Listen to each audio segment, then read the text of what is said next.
بسم اللہ الرحمن الرحیم نحمدہ ونصلی علی رسول الکریم۔ آج کا جو ہمارا بیان کا جو ٹاپک ہے وہ ربیع الاول کے بارے میں ہے۔ جناب رسول اللہ صلی اللہ علیہ وسلم کی آمد ہوئی ربیع الاول کے اندر۔ اللہ کے نبی صلی اللہ علیہ وسلم کا دنیا کے اندر تشریف لانا یہ امت کے لیے جو راہبری تھی، امت کے لیے رہنمائی تھی، امت کو سیدھا راستہ دکھانا تھا، امت کو اللہ کے سامنے جھکانا تھا۔ جناب رسول اللہ صلی اللہ علیہ وسلم کی آمد دنیا کے اندر جو آئی کہ اللہ پاک نے طریقوں کو ختم کر دیا، اللہ پاک نے تاریخوں کو ختم کر دیا، اللہ پاک نے ظلمت کو ختم کر دیا۔ جناب رسول اللہ صلی اللہ علیہ وسلم نے محنت فرمائی، اللہ پاک نے آپ صلی اللہ علیہ وسلم کی محنت کو رنگ لگایا، اللہ پاک نے دنیا کو منور کر دیا۔ آپ صلی اللہ علیہ وسلم کی محنت کی برکت سے اللہ پاک نے پوری دنیا میں دین کو زندہ فرما دیا۔ جناب رسول اللہ علیہ وسلم کی محبت کو اللہ پاک نے فرمایا، میں کائنات والو میں تم پر احسان کیا، میں نے کسی چیز جو چیز تمہیں عطا کی ہے کسی چیز کا احسان ہی جتلایا، لیکن ایک احسان کر رہا ہوں کائنات والو، میں نے تجھے اپنا محبوب عطا فرما دیا۔ قرآن پاک میں اللہ پاک ارشاد فرما رہے کسی چیز کو نہیں جتلایا، لیکن جناب رسول اللہ صلی اللہ علیہ وسلم کو اللہ پاک نے عطا کر کے کائنات والو میں تم پر بڑا احسان کر دیا، یہ میرا احسان ہے تم پر، میں نے تجھے اپنا محبوب عطا کر دیا ہے۔ کائنات والو میرے محبوب کی اتباع کرنا، میرے محبوب کی اتباع کرنا، میرے نبی کے طریقے پر چلنا، میرے نبی کے قدم پر قدم رکھنا، میں تمہیں کامیاب کر دوں گا۔ اور کائنات والوں کو اللہ پاک نے دکھا دیا جیسے میں نے اپنے محبوب کو چنا کہ اپنے محبوب تمہیں عطا کیا، اس طرح میں نے اس کی جماعت کو بھی چنا۔ وہ جماعت صحابہ رضی اللہ تعالی عنہ اجمعین کی جماعت ہے، اللہ کے نبی صلی اللہ علیہ وسلم کی صحبہ یافتہ حضرات ہیں، اللہ کے نبی صلی اللہ علیہ وسلم کی زندگی کو اپنانے والے، اللہ کے نبی صلی اللہ علیہ وسلم کی زندگی کو اپنانے کے ساتھ اللہ کے نبی صلی اللہ علیہ وسلم کیسے تھے، ان کی چہرہ انور کیسا تھا، ان کا لباس کیسا تھا، ان کے معاملات کیسے تھے، ان کے معاملات کیسے تھے، ان کی معاشرت کیسی تھی، ان کے اخلاقات کے اخلاقیات کیسے تھے۔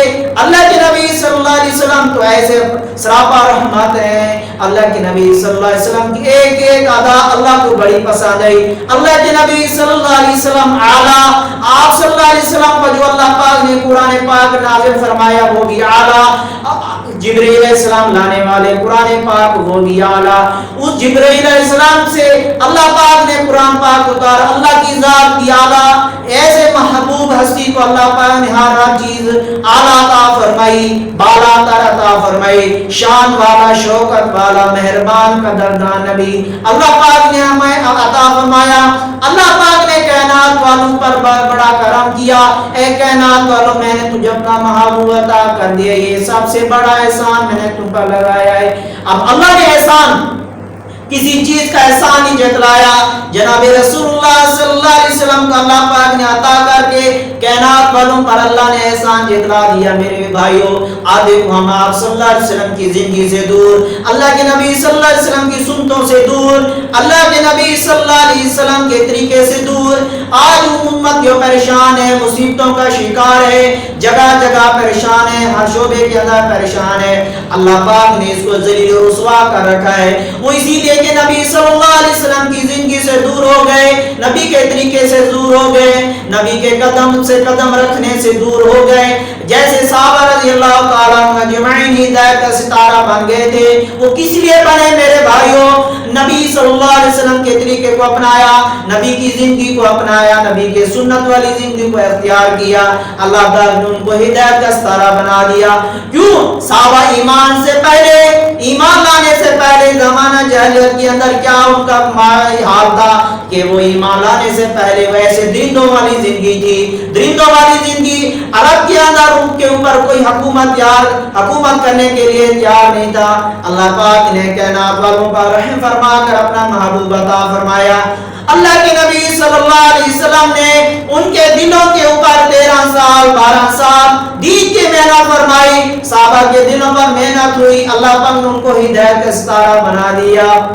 اب بتاؤ جس محنت سے صحابہ کو اللہ نے ان کی دل کی کایا پلٹی، ان کے دل کا رخ بدل دیا، ان کے زندگی کا رخ بدل دیا، اللہ پاک نے ان کو ہدایت کا ستارہ فرما دیا۔ اور میرے بھائیو دوستو، وہ نبی کی اتباع کے اندر زندگی گزار رہے تھے، نبی کی زندگی اتباع کے اندر اپنے آپ کو چلا رہے تھے، وہ نہیں، ان کی بیوی بچے، ان کے گھر، ان کے کاروبار، ان کے معاملات، ان کے معاشرات، ان کے اخلاقیات اللہ کے نبی صلی اللہ علیہ وسلم کے طریقے کے مطابق تھا۔ اللہ پاک نے کائنات ان کے لیے مسخر کر دیا۔ کائنات والو جو مجھ سے محبت کرنا چاہتے ہیں، جو میری مدد حاصل کرنا چاہتے ہیں، میرے نبی کی زندگی کو اختیار کرے، میرے صحابہ کی زندگی کو اختیار کرے۔ ہم نے کائنات والوں کو بتلا دیا، جو مجھ سے محبت کرنا چاہتے ہیں، میری مدد کو حاصل کرنا چاہتے ہیں، میری نصرت لینا چاہتے ہیں، میرے حبیب کی زندگی کو اپنائے، میں اس کے لیے جو ہے نصرت عطا کر دوں گا، بلکہ میں خود اس کے ساتھ ہو جاؤں گا۔ جیسے جنگ بدر میں اللہ کا خود ساتھ ہو گئے تھے، میرے محبوب فرما رہے تھے اے اللہ ایک میرے صحابہ، یہ چند صحابہ تیرے راستے میں نکلے ہیں، اللہ تیرے راستے میں نکلے ہیں، اے اللہ یہ بھوکے ہیں تو ان کو کھانا کھلانے والا ہے، اے اللہ یہ ننگے ہیں ان کے پاؤں کے اندر تو ان کو جوتا پہنانے والا ہے، اے اللہ یہ اگر نہ رہے تو تیرا دین نہیں رہے گا، تیرا نام نہیں رہے گا، اللہ تو ان کی مدد نصرت فرما۔ جناب رسول اللہ صلی اللہ علیہ وسلم ایسے مہربان شفیق مہربان اللہ پاک نے ہمیں عطا فرمایا، آدھے امت نے اس کی زندگی سے مذاق کر دیا، میلاد کے نام سے کھا رہے ہیں، میلاد کے نام سے پہن رہے ہیں۔ اللہ پاک نے جناب رسول اللہ صلی اللہ علیہ وسلم کو عطا کر کے یہ کائنات والو تم نے ان کی زندگی اپنانی ہے، ان کی کاپی کرنی ہے، اللہ کے نبی صلی اللہ علیہ وسلم کی کاپی کرنی ہے۔ ہاں جیسے اللہ کے نبی صلی اللہ علیہ وسلم ہے، ان کی ذات ہے، ان کی فرمان کے طور طریقے ان کے مطابق چل رہے ہیں۔ وہ تو موسیٰ علیہ السلام کی ہستی تھی، ان کی نقل کو اتارنے والوں کو اللہ نے ہدایت عطا فرما دی، جو جناب رسول اللہ صلی اللہ علیہ وسلم کی زندگی کو اپنائے گا، جناب رسول اللہ صلی اللہ علیہ وسلم کے طریقے پہ چلے گا، اللہ کو ان کو دنیا میں بھی کامیاب فرما دیں گے، مرنے کے بعد ہمیشہ کی کامیابی ملے گی۔ میرے بھائیو میلاد کا مقصد یہی ہے، نبی کی زندگی کو اختیار کرنا، یہ نہیں ہے کہ دیگیں چڑھاؤ، جھنڈیاں لگاؤ، بازاروں کو سجاؤ، روڑوں کو بلا کر دو، تماشا بناؤ، یہ نہیں ہے۔ پھر دوسرا الفاظ کہیں سے ثابت نہیں ہے۔ جناب رسول اللہ صلی اللہ علیہ وسلم کے ہوتے ہوئے اللہ کے نبی صلی اللہ علیہ وسلم یہ ارشاد نہیں فرمایا یہ عید میلاد النبی ہے، یہ نہ میرا۔ آج کیا عمر ہوتے ہیں نعوذ باللہ، اللہ کے نبی صلی اللہ علیہ وسلم کا نام لے کے کہتے ہیں برتھ ڈے، یہ نعوذ باللہ کیک کاٹے جا رہے ہیں، سیلیبریشن کیے جا رہے ہیں، ایسے عورتوں کو سجایا جا رہا ہے، اللہ معاف کرے تو پھر اس امت پر عذاب نہ آئے اور کیا آئے، توبہ کرنی چاہیے۔ اللہ کے نبی صلی اللہ علیہ وسلم نے تو ان رواجوں کو ختم کرنے کے لیے ہے، جاہلیت کا جو ہے فرمایا کہ تاریخوں کو ختم کرنے کے لیے ہے، آج امت پھر دوبارہ جاہلیت کے اندر شروع ہو گئی۔ میں عرض کرنے جا رہا تھا کہ اللہ کے نبی صلی اللہ علیہ وسلم کہیں بھی عید میلاد النبی، عید میلاد النبی نہیں بھائی، عید میلاد اللہ کے نبی صلی اللہ علیہ وسلم کے پیر کے دن پیدا ہوئے، 12 ربیع الاول، اس میں تو علماء کا اختلاف ہے، فرمایا پیر کا دن تھا اللہ کے نبی اور اللہ کے نبی صلی اللہ علیہ وسلم نے صحیح حدیث میں ہے، ہمارے مفتی محمد طارق مسعود صاحب دامت برکاتہ عالیہ فرماتے ہیں اللہ کے نبی صلی اللہ علیہ وسلم پیر کے دن روزہ رکھتے تھے۔ تم عیدیں مناتے ہو، جس دن عید ہوگی اس دن روزہ نہیں ہو سکتا، عید منا رہے، شرم کی بات شرم کرنی چاہیے۔ اللہ کے نبی صلی اللہ علیہ وسلم نے روزہ رکھا اور تم عیدیں منا رہے ہو صبح کے، اور دوسری بات فرمایا کہ صبح کے وقت عید ہوتی ہے اور تم راتوں کو عید مناتے ہو، اور یہ غیر مسلم کا طریقہ ہے، راتوں کو یہ ایسے شراب نوشی کرنا، ڈول ڈمکے بجانا، حضور کے نام سے ایسے کھا رہے ہیں، شرم آنی چاہیے، اللہ کے حکم کو ماننا چاہیے۔ دو چیزیں، پیر کے دن اللہ کے نبی صلی اللہ علیہ وسلم نے روزہ رکھا، پھر اس دن عید نہیں بن سکتی۔ دوسرا ہے کہ عید صبح کے وقت ہوتی ہے، عید کیا ہوتی ہے؟ صبح کے وقت ہوتی ہے، رات کو جو عید ہوتی ہے غیر مسلم کا طریقہ ہے۔ ہم مسلمان علماء کی صحبت میں بیٹھے، مسلمان جو علماء کی زیارت کو جانے، بیٹھتے نہیں ہیں ایسے پیٹ کو بھرنے کے لیے، ایسے نکمے ایسے لوگوں کے پیچھے چال پڑے جو دین اور دنیا سے بھی دور ہیں، سنت کی زندگی سے دور ہیں، ان کے پیچھے پڑے ہوئے ہیں۔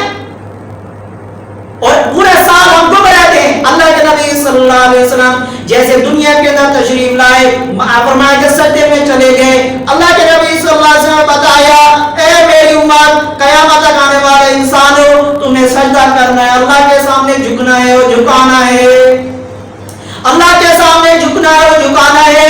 ویسے نماز, اللہ کے نبی صلی اللہ علیہ وسلم ارشاد فرما رہے ہیں, قرۃ عینی فی الصلاۃ, نماز میری آنکھوں کی ٹھنڈک ہے. آج امتی جو ہے نماز پڑھنے کے لیے تیار نہیں ہے, مسجد میں آنے کے لیے تیار نہیں ہے, لیکن جھنڈیاں سجا رکھی ہیں ماشاءاللہ, بازاروں کو گرم کیا ہوا ہے, حضور کی زندگی خالی ہے. ایک اللہ والے نے جناب رسول اللہ صلی اللہ علیہ وسلم کی زیارت کی خواب کے اندر. یہ لوگ, اللہ کے نبی صلی اللہ علیہ وسلم نے ارشاد فرمایا, یہ لوگ جو داڑھی مونڈ کر میرے روزے پر آتے ہیں, فرمایا کہ چہرہ انور پر اللہ کے نبی صلی اللہ علیہ وسلم موڑ لیتے ہیں, مجھے ان کی ضرورت نہیں ہے, میں نے تو ان کے لیے پتھر کھائے ہیں, میں نے تو ان کے لیے خون بہائے ہیں, میں نے ان کا دندار مبارک میں نے اپنے شہید کرائے ہیں. اس امت کے لیے جنہوں نے میری زندگی سے منہ موڑا, میری سنتوں سے منہ موڑا, ایسی شرم آنی چاہیے. اللہ پاک نے آپ صلی اللہ علیہ وسلم کے بارے میں ارشاد فرمایا, تمہارا نبی فرمایا, اِنَّ قَوْمِ اتَّخَذُوا هَٰذَا الْقُرْآنَ مَهْجُورًا, اے اللہ تیرے قرآن کو انہوں نے ٹھکرا دیا. اللہ کے نبی صلی اللہ علیہ وسلم فرمائیں گے, قیامت دیکھو اللہ جل شان فرما رہے ہیں. ہم کہتے ہیں نا اللہ کے نبی ہماری سفارش کریں گے, جو اللہ کے نبی کی زندگی سے دور ہوگا وہ اللہ کی رحمت سے دور ہوگا. صحیح بات ہے.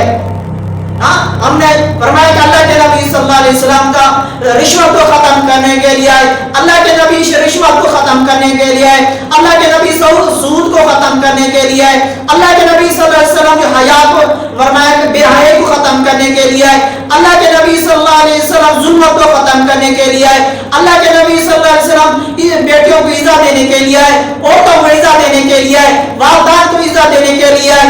اللہ کے نبی صلی اللہ علیہ وسلم امت کے لیے, کائنات والوں کے لیے صاحب رحمت بن کے تشریف لائے. اللہ کا قرآن پاک نے ارشاد فرما رہے ہیں, وَمَا أَرْسَلْنَاكَ إِلَّا رَحْمَةً لِّلْعَالَمِينَ, اے کائنات والوں میرے محبوب رحمت بن کے تشریف لائے. اتنا بڑا مقام اللہ پاک نے عطا فرمایا, کائنات والوں کو بتلا دیا, ان کی زندگی اپناؤ, ان کے طور طریقے کو اپناؤ, ان کی زندگی کو لے کر پھرو, ہم تمہیں کامیاب فرما دیں گے.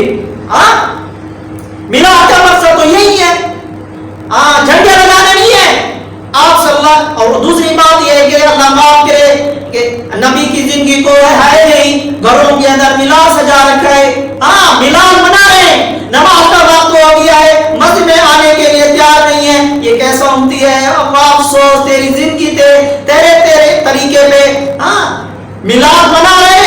لیکن بھائی میلاد منانا یہ مشکل نہیں ہے, میلاد مناؤ, لیکن حضور کی زندگی کو دیکھو. نماز کا ٹائم ہو گیا تو نماز پڑھنے کے لیے آ جاؤ, اللہ کا حکم پورا کرنے کے لیے آ جاؤ. یہ میلاد کا مقصد ہے. شرم و حیا والی زندگی میں اختیار کر لو, یہ میلاد کا مقصد ہے. سود کو ختم کر دو, یہ میلاد کا مقصد ہے. نبی کی زندگی کو اپناؤ, یہ میلاد کا مقصد ہے. 24 گھنٹے کی زندگی کیسی تھی اللہ کے نبی صلی اللہ علیہ وسلم کی, اس کو اپناؤ, یہ میلاد کا مقصد ہے. عورتوں پردوں کے اندر آ جائیں, یہ میلاد کا مقصد ہے. نوجوان سنت والی زندگی کو اختیار کر لیں, میلاد کا مقصد ہے. اللہ کے سامنے جھکنے والے بن جائیں, میلاد کا مقصد ہے. اللہ کے سامنے لوگوں کو جھکانے والے بن جائیں, یہ میلاد کا مقصد ہے. مسجدوں کو آباد کرنے والے بن جائیں, یہ میلاد کا مقصد ہے. اللہ کے نبی صلی اللہ علیہ وسلم ان سب کی چیزوں کے لیے آئے, تشریف لائے. آج ہم نے اس زندگی سے دور ہو گئے. افسوس کی بات ہے. ربی الاول اللہ کے نبی صلی اللہ علیہ وسلم کی آمد اسی لیے کہ انسانیت کو, کائنات والوں کو بتانا تھا, اے لوگوں اللہ کے سامنے جھکنا ہے, اللہ کے سامنے جھکانا ہے. کوئی چیز اللہ کے سوا کوئی معبود نہیں, اللہ کے سامنے حاجت روا نہیں, وہ مشرک کشا اللہ کی ذات ہے. اسی لیے ہم توبہ کر لیں, عہد کر لیں. اس بات کا, اس بیان کا مقصد یہی ہے ہم اس بات کو اوروں تک پہنچائیں, صدقہ جاریہ بن جائے. تو کوشش کریں گے نا انشاءاللہ.